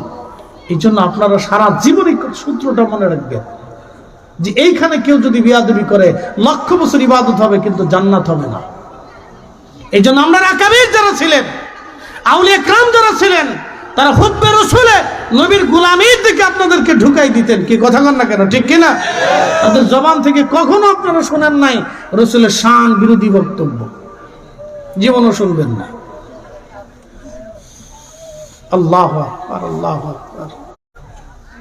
একটা ভুল তাকে ধ্বংস করে দিল। আল্লাহ বলেন, লা তারফাউ আসওয়াতাকুম ফাওকা সাওতিন নবী ওয়া লা তাজহারু লাহু। নবীজি বললেন, আল্লাহ বলেন, হে আমার বান্দারা তোমরা শোনো, দরবারে মুস্তাফাতে যদি বেয়াদবি হয়, তোমাদের আওয়াজ যদি উঁচু হয়ে যায়, রসুল করিমের আওয়াজ থেকে যদি তোমাদের আওয়াজ উঁচু হয়, অর্থাৎ দরবারে মুস্তাফাতে যদি বেয়াদবি হয়, তাহলে আমার বান্দা তোমরা শোনো, তোমাদের জীবনের যত আমল আছে, আনতাহাবাতা আমালুকুম, তোমাদের জীবনের কোন আমল আল্লাহর দরবারে কবুল হবে না। না নামাজ কবুল হবে, না রোজা কবুল হবে, না জিকির কবুল হবে, না হজ কবুল হবে, না যাকাত কবুল হবে, না তোমার দান কবুল হবে, তোমার কিচ্ছু কবুল হবে না। তোমার জিন্দেগি বরবাদ, আখিরাত বরবাদ হয়ে যাবে। তুমি আখিরাতে কিছুই পাবা না, সব শেষ। ফয়সালা কার? আল্লাহ। একসাথে বলেন, কার? আল্লাহ। আমরা কবরে যাব কিনা? হাসরে দাঁড়াবো কিনা? হাউজে কাউসারে পানি লাগবে কিনা? লাগলে কার কাছে যাবে? আল্লাহর কাছে। কি হাউজে কাউসার আসেনি এখন? বরাদ্দ দিছে কারে? আল্লাহ। ইন্না আতাইনা কাল কাউসার, আল্লাহর কাছে আল্লাহ হাউজে কাউসার আর রাখে নাই। আল্লাহ বলছে, হুজুর ওটা আপনার মালিকানায় দিয়ে দিচ্ছি। একসাথে বলেন আল্লাহু আকবার। শেষ হওয়ার শেষ, আর কষ্ট দিব না। বুঝে গেলে বুঝপাতা, নালে তেজপাতা, না বুঝলেও কিছু করার নাই। বুঝলে আপনারও মঙ্গল, আমারও মঙ্গল। কথা ঠিক আছে না ভাই? আপনার কবরে আমি উত্তর দেব না। হুজুর এখানে প্রিন্সিপাল সাহেব বসে আছেন, উনি আমার কবরে এসে উত্তর দিবে না। ওনার মহাকালের যাত্রা ওনার একা, আমার যাত্রা আমার একা। ঠিক আপনারা যারা বসে রয়েছেন, আপনাদের একা একা যাত্রা করতে হবে। এখানে সঙ্গী কেউ নাই। যদি সঙ্গী পাইতে চান, রসুল করিমের গোলামি করে যান, তাহলে ওনাকে পেলেও পেতে পারেন। কথা কন না কেন, ঠিক কিনা? নবীর গোলামি করে যান, পেলে ওনাকে পাবেন, নতুবা অন্য কাউকে না। এই জন্য আল্লামা ডক্টর ইকবাল শেরের মাধ্যমে বুঝিয়ে দিয়েছেন, কে ওফা তূনে মুহাম্মদ সে তু হম तेरे है ये जा चीज ही किया लौह कलम तेरे गे। তুমি যদি আমার নবীর ওফাদের গোলাম হতে পারো, তোমার জীবনের সব কিছু দিয়ে যদি তুমি রাসূলকে ভালোবাসো, কুল কায়নাত লৌহ কলম আল্লাহ তোমার দিকে ঝুঁকায় দিবে। বাংলার কবি কাজী নজরুল লিখলেন, আল্লাহকে যে পাইতে চায় হযরতকে ভালোবেসে, আরশ কুরসি লৌহ কলম না চাহিতেই পেয়েছে সে।